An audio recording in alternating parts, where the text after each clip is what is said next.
ایک دن سرکار نے فرمایا, حضرت انس بن مالک کہتے ہیں حضور نے فرمایا بھی سارا دن نہ بیٹھے رہا کرو, وقفے سے ملا کرو, وقفے سے محبت بڑھتی ہے, وقفے سے ملا کرو محبت بڑھتی ہے. کہتے ہیں حضرت ابو بکر صدیق بھی قریب بیٹھے تھے, وہ بھی سن رہے تھے. ظہر سے پہلے بات ہوئی تو حضرت صدیق اکبر ظہر میں آئے, نماز پڑھی اور چلے گئے. عصر میں آئے, نماز پڑھی اور چلے گئے. مغرب میں آئے, نماز پڑھی اور حضرت انس بن مالک کہتے ہیں ظہر کے بعد بھی حضور نے پوچھا ابو بکر نہیں آئے؟ دیکھ بھی لیا ہے, آئے بھی ہیں, لیکن فرمایا وہ تو نماز میں آیا تھا نا, ادھر نہیں آیا. عصر کے بعد پھر پوچھا ابو بکر نہیں آئے. آپ ذرا کبھی اس لذت کو محسوس تو کریں, ذرا دیکھیں تو صحیح ہے کیا ہو رہا. تیسری دفعہ مغرب کے بعد پوچھا انس یار ابو بکر نہیں آیا؟ تو حضرت انس بن مالک کہتے ہیں میں خادم تھا, قریب رہتا تو میں دوڑا گیا ابو بکر کے دروازے پہ دستک دی. میں نے کہا کیا کرتے ہو؟ حضور نے 3 دفعہ پوچھ لیا, آئے نہیں. کہتے صدیق اکبر دوڑے آئے, حاضر خدمت ہوئے. حضور حکم ہو. کہا یار تو سارا دن میرے پاس بیٹھا ہی نہیں, تو آیا ہی نہیں, تو نظر ہی نہیں آیا. عرض کی حضور آپ نے تو فرمایا تھا وقفے سے ملا کرو محبت بڑھتی ہے. تو سنو یار, میں کیا اس کا ترجمہ کروں اس بات کا, میں کن لفظوں میں ان جملوں کو بیان کروں, کہاں سے لاؤں وہ کیفیات جو یہاں پوری اتریں. حضور آپ نے تو فرمایا تھا وقفے سے ملا کرو محبت بڑھتی ہے. تو محبوب کی آنکھوں میں آنسو چمک آئے.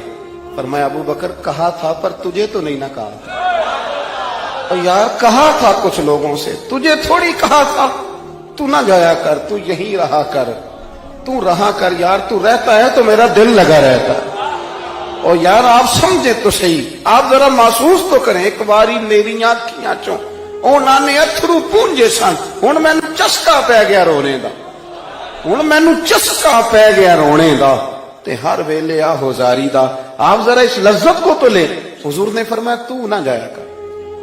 آپ دیکھیں نا, میں آپ نے بات سنی ہوئی ہے, صرف اشارہ دینا ہے.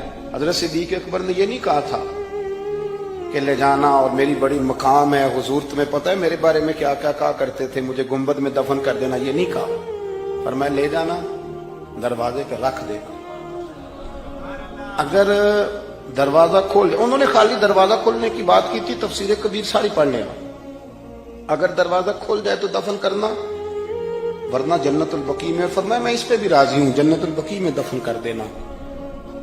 لیکن مولا علی کہتے ہیں ہم نے تو صرف رکھا تھا, اور ہم نے عرض کی حضور ابو بکر حاضر ہے.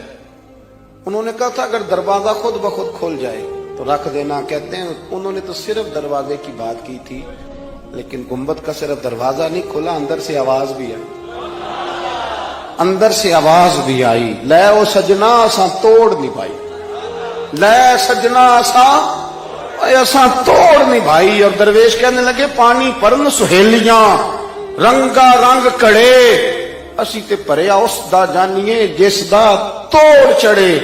آواز آئی دیر نہ کرو, حبیب کو حبیب کے ساتھ ملا دو, لاؤ قریب کرو. جتنا قریب رہے قربت بڑی, پیار بڑا. بات سمیٹنے لگاؤں, ادب بھی بڑا. اور پتہ کس طرح ادب کرتے تھے؟ حضور صلی اللہ علیہ وسلم تشریف لے گئے ایک کافر قبیلے کی صلح کرانے. فرمایا دیر سے آیا تو اثر پڑھا لینا. صحابہ کو پتا تھا کہ جب حضور نہیں ہوں گے تو جماعت کون کرائے گا. حضرت بلال نے اقامت پڑھی, صدیق اکبر نماز پڑھانے لگے. حضور تشریف لے آئے, لوگوں نے ہاتھ پہ ہاتھ مار کے حضرت صدیق کو بتایا کہ آ گئے حضور. اللہ کے محبوب کے لیے رستہ بن گیا, نماز کے بیچ میں رستہ بن گیا. صفیں توڑ رہے ہیں صحابہ, حضور کو رستہ دے رہے ہیں. صفیں ٹوٹتی رہیں پر نماز کسی کی بھی نہیں ٹوٹی.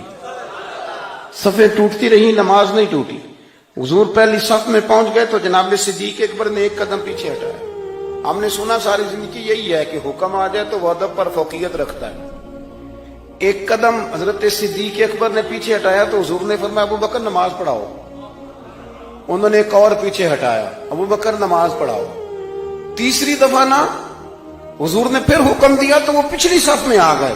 وہ دور بیٹھے تھے خواجہ غلام فرید, وہ کوٹ مٹھن میں, کہنے لگے نماز پڑھا کہ میں تیں ول ویکھاں,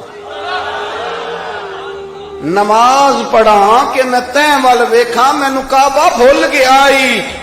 بھول گئیاں نی سب سوم سلاتاں اکو یار دا فکر پہ آئی نماز پڑھا کہ میں تین ول دیکھا اور اقبال کہنے لگے اذان تو ازل سے تیرے عشق کا ترانہ بنوں اور یہ نماز تو اس کے نظارے کا ایک بہانہ بن نماز پڑھا کہ میں تین ول دیکھا ان تے کعبہ بھول گیا نبی پاک صلی اللہ علیہ وسلم اگلی صف میں کھڑے ہوئے مصلی پہ جماعت کرائی نماز کے بعد حضور نے نا مسکرا کے پوچھا ابو بکر میں نے 3 دفعہ کہا تھا کیوں نہیں نماز پڑھائی پھر بھی لفظ کوئی نہیں جملہ کوئی نہیں اتحیات کی حالت میں بیٹھے تھے تو ہاتھ باندھ دیا کیا جملے کہے کیا شان ہے کہنے لگے حضور اب ابو قحافہ کے بیٹے کی اتنی ضرورت بھی نہیں کہ مدینے والے